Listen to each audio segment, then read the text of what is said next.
नमस्कार मित्रों, global TV के इस एपिसोड में आप सभी का स्वागत है, अभिनंदन है। आज हम आपसे चर्चा करेंगे दुनिया की जियोपॉलिटिक्स की। जी हाँ, आजकल दुनिया में क्या चल रहा है।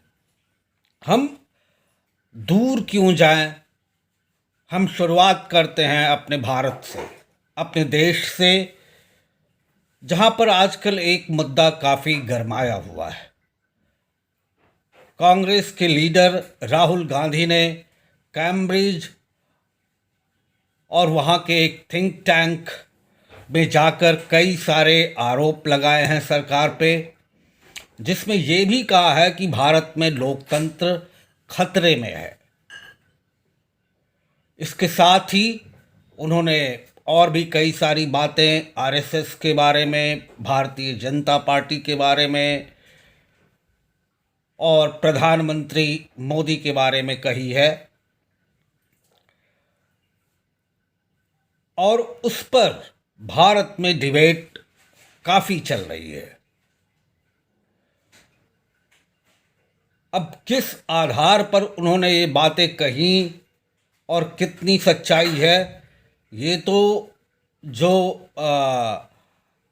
भारत में बैठे विशेषज्ञ हैं, नीति निर्धारक हैं, चाहे पक्ष हो या विपक्ष हो, उसमें वो जाने। लेकिन एक बात जो मैं कहना चाहता हूँ वो ये कि एक अच्छे लोकतंत्र की पहचान एक स्वस्थ विपक्ष होता है। भारत में भारतीय जनता पार्टी की जो जीत है, चुनाव में जो जीत हुई थी, वो इतनी प्रबल थी कि विपक्ष बिल्कुल ही नगण्य हो गया था। ऐसे में कई सारे डिसीजन होता ये है कि जब लोअर हाउस और अपर हाउस में आपका प्रबल बहुमत है तो कोई भी बिल या एक्ट आसानी से रूलिंग पार्टी पास कर लेती है। ऐसे ही भारत में हुआ।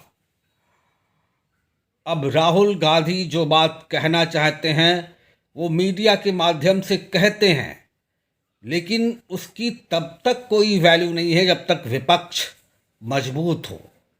वो कब होगा कब नहीं होगा ये भी विपक्ष पर ही निर्भर करता है। 2024 में चुनाव होने हैं और ज़्यादातर सर्वे यही बता रहे हैं कि भारतीय जनता पार्टी वापस आएगी। अभी तो दिन दूर हैं, कुछ कहना मेरे ख्याल से जल्दबाजी होगी, लेकिन कयास लगने शुरू हो गए हैं। एक प्राइवेट न्यूज़ चैनल के प्लेटफॉर्म पर प्रधानमंत्री नरेंद्र मोदी कल आए, गृह मंत्री आए और सब ने यही कहा कि 2024 में गृह मंत्री ने ये कहा कि 2024 में भारतीय जनता पार्टी और उसके सहयोगी दल सरकार बनाने जा रहे हैं।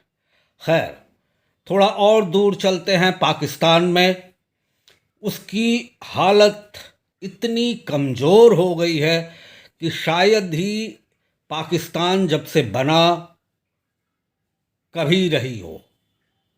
पाकिस्तान में कई सारे ध्रुव होते हैं सत्ता में, जिसमें आर्मी, चुनी हुई सरकार और वहाँ की इंटेलिजेंस एजेंसी बड़ी ही प्रभावी भूमिका निभाते हैं।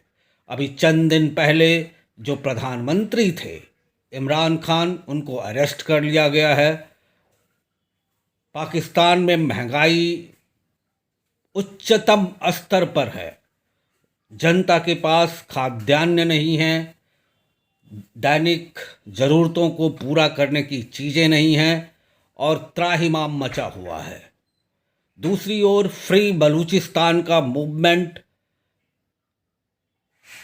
काफ़ी तेज़ी से उभर रहा है। पाकिस्तान कमज़ोर है और ऐसे में पाकिस्तान के टूटने का ख़तरा कई गुना बढ़ जाता है। इमरान खान का क्या होगा ये भी बाद में पता चलेगा, लेकिन पाकिस्तान में जो उथल पुथल चल रही है, किसी भी कीमत पर एक कमज़ोर पाकिस्तान वो भारत के लिए अच्छा नहीं होगा। ऐसे में भारत को क्या करना चाहिए? क्या पाकिस्तान की मदद करनी चाहिए? ये बातें भी उठ रही हैं।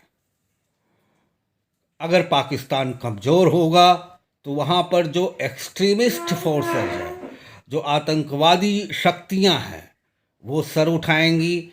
वो पाकिस्तान में भी उपद्रव मचाएंगी और भारत में भी वो घुसने का और यहाँ पर अपने जो उनके एजेंडा है उसको अमली जामा पहनाने का काम करेंगी। रशिया और यूक्रेन में युद्ध बदस्तूर जारी है, बल्कि तेज ही हो रहा है। रूस के आक्रमण काफ़ी तेज हो रहे हैं। बाख्मुत में और कई सारी जगहों पर, ईस्ट यूक्रेन में, नॉर्थ यूक्रेन में, ये दो तरफ से रशिया यूक्रेन को घेर रहा है। दूसरी ओर रशियन प्रेसिडेंट व्लादिमीर पुतिन के खिलाफ इंटरनेशनल क्रिमिनल कोर्ट ने उनको क्रिमिनल घोषित कर दिया है। लेकिन क्रेमलिन की प्रवक्ता मारिया जराखोवा का कहना है कि इस स्टेटमेंट की मतलब प्रेसिडेंट पुतिन को क्रिमिनल घोषित करने की जो कार्रवाई हुई है इंटरनेशनल क्रिमिनल कोर्ट से, उसकी कोई लीगल वैल्यू नहीं है। चीन के राष्ट्रपति शी जिनपिंग रूसी प्रेसिडेंट से इसी हफ्ते मिलेंगे और कहा यह जा रहा है कि वो वर्चुअली यूक्रेनियन प्रेसिडेंट जेलेंस्की से भी बात करेंगे। ये शांति की दिशा में उठाया गया कदम माना जा रहा है, लेकिन इसमें चीन के अपने इंटरेस्ट क्या हैं, इस पर भी लोगों की निगाहें हैं। भारत में अमेरिकी राजदूत का अपॉइंटमेंट कर दिया गया है। काफ़ी दिनों बाद, करीब 2-3 साल बाद ये अपॉइंटमेंट हुआ है और जल्दी ही वो अपना पदभार ग्रहण कर लेंगे। इसके अलावा अफ़गानिस्तान में जो चल रहा है, पाकिस्तान में जो चल रहा है, इन सब का असर, और यूक्रेन में जो चल रहा है, इसका असर ग्लोबल जियोपॉलिटिक्स में दिखाई दे रहा है। महंगाई बढ़ रही है, इकोनॉमिक टर्मोइल हो रहा है और तमाम सारे जो नेगेटिव प्रभाव पड़ने हैं वो पड़ रहे हैं। चीन की महत्वाकांक्षी परियोजना वो आगे बढ़ती नज़र आ रही है, वन बेल्ट वन रोड या सिल्क रूट, और वो अपना प्रभाव भारत के आसपास के देशों श्रीलंका, नेपाल, बांग्लादेश, म्यांमार, मालदीव यहाँ बढ़ाने की कोशिश कर रहा है। भारत उसको काउंटर कर रहा है और ऐसे में प्रतिद्वंदिता भारत और चीन के बीच बढ़ गई है। भारत में G20 की 28 मीटिंग्स हो चुकी हैं और इस साल भारत के पास G20 की प्रेसिडेंसी है। तमाम सारी गतिविधियां चल रही हैं। तो ये सब चीज़ें ग्लोबल सेंटर स्टेज पे हो रही हैं, जिसका प्रभाव ग्लोबल जियोपॉलिटिक्स पर पड़ रहा है और भविष्य में भी पड़ेगा। यही कुछ एक चीज़ें आपके साथ मुझे शेयर करनी थी। अगले एपिसोड में फिर मिलें, तब तक दीजिए विदा। नमस्कार, धन्यवाद, जय हिंद।